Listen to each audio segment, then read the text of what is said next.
지난 대선 때요. 중앙선관위의 부실 관리 논란이 꽤 많이 있었습니다. 기억하실 겁니다. 사람들이 투표용지를 들고 밥 먹으러 가는 소위 밥그릇 투표도 있었고요.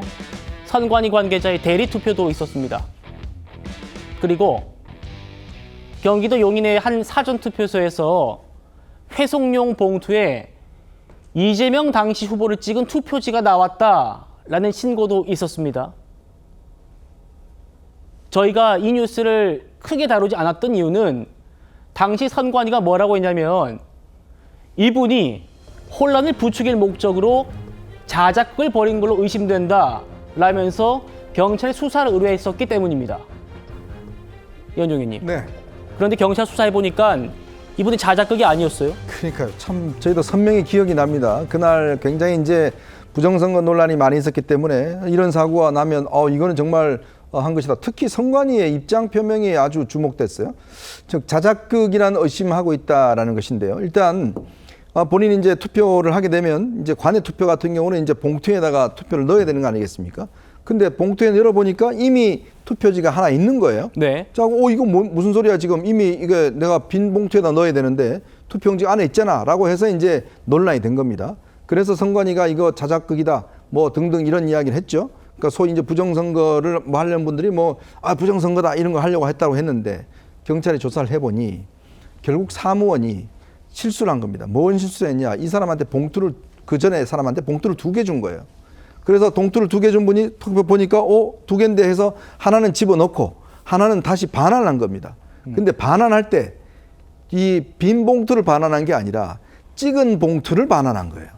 그러니까 이 사무원은 당연히 이제 그게 빈 봉투인 줄 알고 그 다음 분들한테 이 봉투를 갖다가 주고 넣으십시오. 이렇게 이야기를 한 거예요. 예. 그러니까 즉 투표 사무원의 실수였는데 결국은 투표 이거를 한 분한테 사실상 뭔가 선입견으로 이거는 자작극인 같은데 라는 걸 씌웠다는 게 오늘 경찰 조사 결과 드러난 것 같습니다. 예. 선관위가 실수해놓고 멀쩡한 유권자 탓을 한 상황입니다. 생사람 잡은 상황입니다. 제가 다시 한번 정리를 해드리겠습니다. 정말 황당한 일이었어요. 선거사무원이 먼저 투표하러 온 사람이 있었는데 그 사람에게 실수로 회송용 봉투 2장을 줬답니다. 그런데 이분이 투표를 하고 나서 봉투에 표를 넣고 보니까 봉투가 한 장 남을 거 아니에요? 그걸 반납을 해야 되는데 실수로 이현정님 말씀처럼 투표용지를 넣은 봉투를 반환했다는 겁니다. 그리고 투표용지가 안 든 봉투를 또 넣고요. 그러니까 이 투표용지가 든 봉투를 그 A씨가 받게 된 거죠. 이종호 평론가님. 결국 사무원의 실수 때문에 벌어진 일인데 선관위가 이거 자작극이다 라고 생사람 잡은 사건입니다. 어떻게 바라보십니까? 그러니까요. 그러니까 제가 보건대 약간 저간의 사정이 좀 이해가 되긴 해요. 그러니까 선관위가 워낙 이제 부정선거 관련해가지고 공격을 많이 받지 않았습니까? 이제 그러다 보니까 이제 이번 그 조기 대선 같은 경우에는 뭐 자기들 딴에는 하여튼 최선의 준비를 다 한 거예요. 그런데 돌발 사건들이 몇 건이 발생을 하지 않았습니까? 이제 그러면서 이제 뭐 선관위원장도 사과하고 선관위 사무총장도 사과하고 이제 그렇게 이제 또 일이 전개가 되기도 했습니다. 그러면서도 좀 납득이 안 갔겠죠, 자기네들 딴에는. 그러니까 이거 우리 거의 무결점으로 어떻게 이걸 해보려고 하는데 자꾸 이런 일이 벌어지는데 이거 혹시 이거 부정선거론자들이 뭔가 조작하려는 거 아닌가? 아마 이제 내부에서 그런 얘기도 좀 나왔을 수도 있다라고 생각하는데 네. 문제는 그게 이제 대외적으로 공표가 돼서 나왔다는 거죠, 공식 입장으로.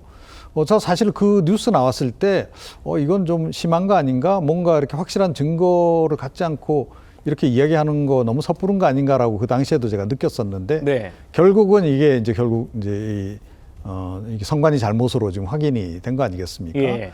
그래서 이런 일 뭐 이제 물론 이제 단순 해프닝이고 이게 뭐 전국적으로 일어난 그런 사건이다 이렇게 보진 않습니다. 그래서 다행이라고 생각하지만 네. 그 선관위가 이렇게 너무 방어적인 입장에서 과도하게 과민 반응을 보이면 이런 일이 벌어질 수도 있다. 억울한 사람이 나올 수도 있다라고 하는 거 잘 좀 유념을 하셔야 될 것 같습니다. 예, 저희는 지금 선관위의 관리 부실 얘기를 하고 있는 겁니다. 김영주 의원님. 네. 이분은 투표만 하러 갔을 뿐이에요. 그런데 선관위가 자초지종 확인도 없이 이 사람이 혼란을 부추길 목적으로 자작극 벌인 사람으로 의심된다라면서 경찰에 신고했다. 그 사실상 범죄자로 의심된다고 신고했다는 거예요. 네. 이거를 공식 입장까지 냈단 말입니다. 어떻게 바라보십니까? 그렇습니다. 그러니까 자기 스스로의 그 잘못된 지적들을 너무 많이 받으니까 그런 피해 의식이 너무 많이 충만돼 있다. 그렇게 봐야 될 것 같습니다.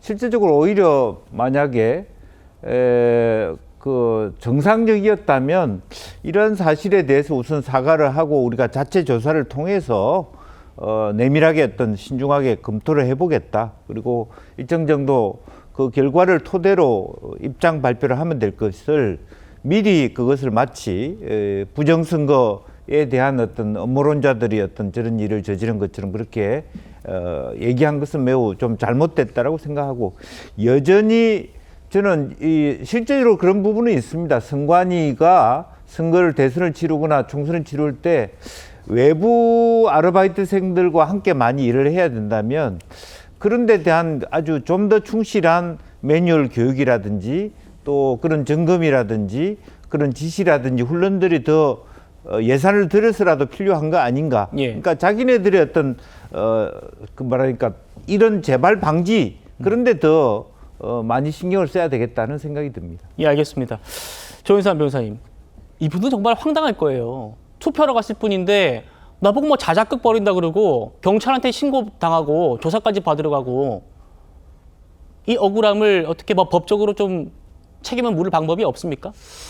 해당 유권자 입장에서는 중앙선관위를 상대로 뭐 민형사적인 그러한 조치를 취하실 수는 있을 겁니다. 일단 어찌되었건 허위 사실이었다는 점이 이번 수사 결과를 통해서 밝혀지지 않았겠습니까?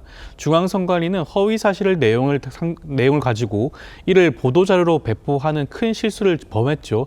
그러한 측면 살펴보게 된다면 여기에 대해서 뭐 명예훼손을 구성을 해서 형사 고소를 진행을 할 수도 있을 것으로 보여지긴 하지만 그렇군요. 그렇지만 사실 그 공익적인 목적이 담겨 있는 부분도 있다고 볼 수가 있기 때문에 아마 네. 위법성이 조각될 가능성이 좀 더 높지 않을까라고 보여지고요. 민사적인 손해배상 청구의 경우에도 그러한 부분들이 참작이 되기 때문에 설령 인용이 된다고 하더라도 그 위자료 금액은 굉장히 적게 나오지 않을까 싶습니다. 예.